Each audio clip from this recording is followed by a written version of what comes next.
அன்பில உயர்வது தான் ரொம்ப முக்கியம்.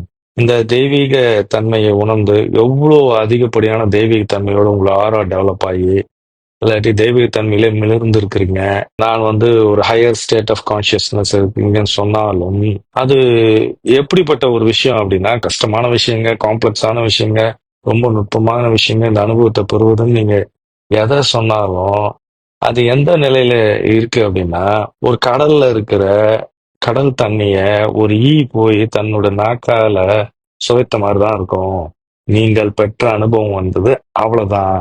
எந்த அனுபவத்தையும் பெற வேண்டும் என்று ரொம்ப பிடித்து வைத்துக் கொண்டோ, இல்லை இந்த அனுபவம் வேண்டாம் என்று சொல்வதோ, அனுபவத்தை பற்றுதலோடு பற்றிக் கொள்வதோ, இந்த அனுபவம் வேணாம் என்று பற்றுதல் இல்லாமல் இருப்பதோ இல்லாமல், எல்லாவற்றையும் அன்போடு பார்த்து 2 விஷயம் தான். எதையும் மறுக்காமல், எதோடு பற்றும் இல்லாமல் வாழ்ந்தீங்கன்னா, அது சரியான அணுகுமுறை.